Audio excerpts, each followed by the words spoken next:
جب عصیان و طغیان حد سے بڑھ جاتا ہے، جب کمزوروں کو ستایا جاتا ہے، جب تمرد اور عصیان اپنے حدود سے آگے بڑھ جاتا ہے، جب انسان اپنے آپ کو خدا سمجھنے لگ جاتی ہیں، جب اقتدار کے نشے میں چور لوگ کمزوروں، مظلوموں اور بے حال مسلمانوں کو اپنے ظلم و زیادتی کا نشانہ بنا لیتے ہیں، تو پھر اللہ کا نظام قدرت حرکت میں آتا ہے۔ ظالموں کو جو ڈھیل دی گئی ہے وہ واپس لے لی جاتی ہے، مہلت ختم کر دی جاتی ہے، اللہ کا امر نافذ آ جاتا ہے، اللہ کا حکم غالب آ جاتا ہے۔ پھر وہ وقت آتا ہے کہ فرعون بھی مٹتا ہے، فرعونیت بھی مٹائی جاتی ہے، حامان بھی، شداد بھی، قارون بھی، نمرود بھی، وہ لوگ بھی جن کا اقتدار اتنا مستحکم اور مضبوط تھا، جو لوگوں کو اپنے آگے سجدے میں جھکاتے تھے اور کہتے تھے الیس لی ملک مصر وہذہ الانہار تجری من تحتی، کیا مصر کی بادشاہت ہماری نہیں ہے اور کیا ہمارے محل کے نیچے نہریں جاری نہیں ہے؟ اور وہ لوگ جو کہتے تھے انا ربکم الاعلی، کہ ہم تمام معبودوں سے بڑھ کر معبود ہیں، سب سے بڑے اور خدا اور رب ہیں، ان لوگوں پر وہ وقت آیا جن کو قرآن نے نقل کیا ہے، فَالْيَوْمَ نُنَجِّيكَ بِبَدَنِكَ لِمَنْ تَكُونَ خَلْفَكَ آیا، او فرعون ہم تجھ کو دریا میں غرق کر کے تباہ کر رہے ہیں اور تیری لاش کو دنیا کے انسانوں کے لیے عبرت کا نشان بنا کر باقی رکھیں گے، تاکہ تیرے بعد آنے والے لوگ، تکبر اور کبر اور سرکشی کے راستے پر چلنے والے لوگ، مظلوموں کو ستانے والے لوگ جان لیں، سمجھ لیں کہ ظالموں کا انجام کیا ہوا کرتا ہے۔ یہ اللہ کا ایک نظام ہے کہ تمام ظالموں اور سرکشوں کو ختم کیا گیا۔ آپ دیکھیے فرعون کے دور میں مسلمان کتنے بے بس تھے، کتنے کمزور تھے، کتنے مظلوم تھے، عبادات پر پابندی، جینے تک کا موقع نہیں دیا جا رہا ہے، نماز پر پابندی، عبادات پر پابندی، جینے تک کا موقع نہیں دیا جا رہا ہے۔ یقتلون ابناءکم ویستحیون نساءکم، لڑکوں کا قتل عام ہو رہا ہے، عورتوں کو زندہ رکھا جاتا ہے، ظالم لوگ سرکشی میں آگے بڑھ رہے ہیں اور کمزوروں کو ستانے والے لوگ اور آگے بڑھ رہے ہیں۔ لیکن جب اللہ کا حکم آیا، فرعون کو مٹایا گیا، آج کہیں بھی نام و نشان موجود نہیں ہے قوم عاد کا، قوم سمود کا۔ جگر نے کبھی کہا تھا کہ جا غور غریبوں پہ نظر ڈال بعبرت، کھل جائے گی تجھ پہ دنیا کی حقیقت، عبرت کے لیے ڈھونڈ کسی شاہ کی تربت، پوچھ کہاں ہے وہ تیری شان حکومت، ارے کل تک جو بھرا تھا وہ غرور کہاں ہے، بولے کاسے آج تیرا سرتاج کہاں ہے۔ آج جو لوگ ظلم کے راستے پر چل رہے ہیں وہ جان لیں، سمجھ لیں یہ راستہ تباہی اور بربادی کا راستہ ہے، اور مسلمان بھی مایوسی کا شکار نہ ہو،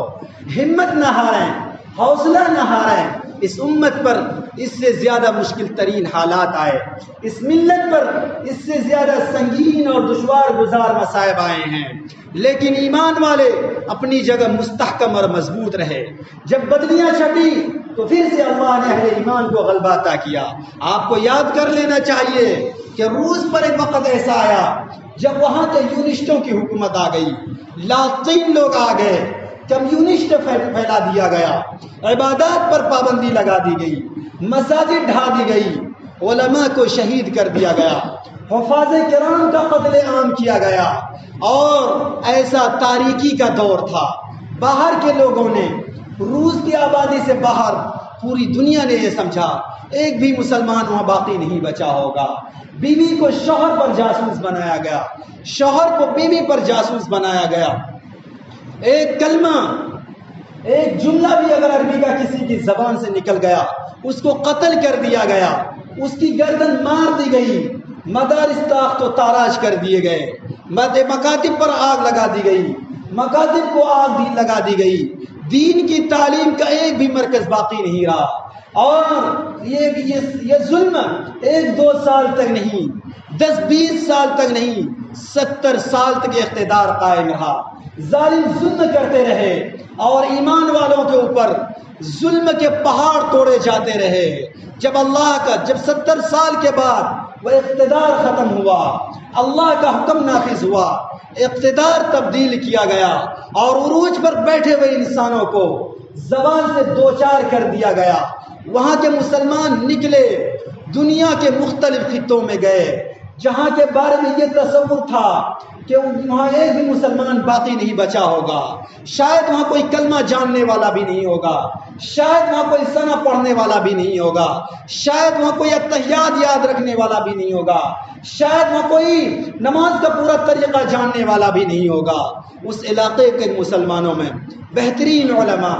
بہترین حفاظ، بہترین قاریان دین دنیا کے لوگوں نے دیکھے تو دنیا حیران رہ گئی کہ ہم سے بہتر قرآن پڑھنے والے حفاظ ان کے پاس ہے،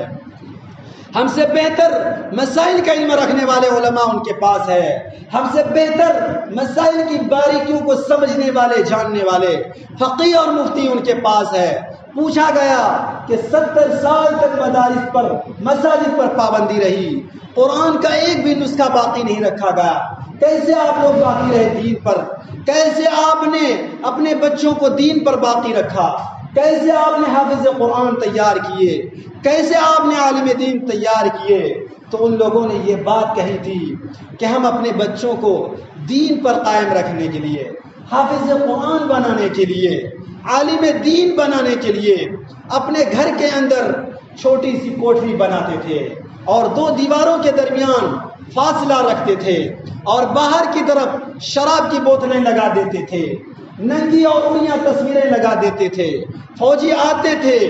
دیکھتے تھے یہاں تو شراب پی جا رہی ہے، یہاں ننگی اور اڑیاں تصویریں لگی ہے، یہاں کوئی دین سے تعلق رکھنے والا نہیں ہوگا، یہاں کوئی اسلام سے تعلق رکھنے والا نہیں ہوگا۔ ان شراب کی بوتلوں کے پیچھے دیوار، اس کے بعد خلا، اس کے بعد دوسری دیوار، اور اندر ایک چھوٹی سی جگہ میں حافظ قرآن بیٹھا ہوا ہے اور وہ چند چھوٹے بچوں کو لے کر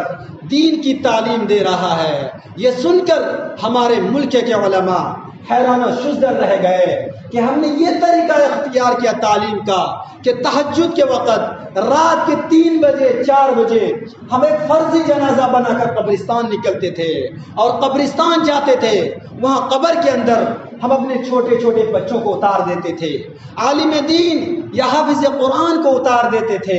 اور وہاں قبر کے اندر ہمارے بچوں کو موم بتی جلا کر دین کی تعلیم دیتا، قرآن کی تعلیم دیتا اور ہم اوپر سے تختے لگا دیتے۔ اگر کوئی فوجی آنے لگتا یا سپاہی آنے لگتا تو ہم اوپر سے تختے رکھ دیتے تھے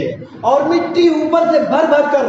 ڈالنے لگتے تھے، اپنی مٹھیوں سے ڈالنے لگتے تھے۔ فوجی دیکھتا یہاں تو مٹی ڈالا جا رہا ہے، یہاں ایک مردے کی تدفین کی جا رہی ہے، لیکن اندر قرآن کی، حدیث کی تعلیم دی جاتی تھی۔ یہ ہے وہ دین جس کو اللہ تبارک و تعالیٰ نے کہا یریدون لیطفئوا نور اللہ بافواہہم واللہ متم نورہ ولو کرہ الکافرون۔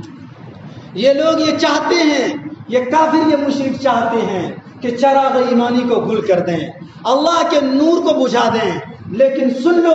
طاقت والے اللہ کا فیصلہ ہے واللہ متم نورہ ولو کرہ الکافرون، کہ اللہ تبارک و تعالیٰ نور ایمانی کو پورا کر کے رہے گا۔ یہ کافر، یہ مشرک چاہے کتنا ہی ناگوار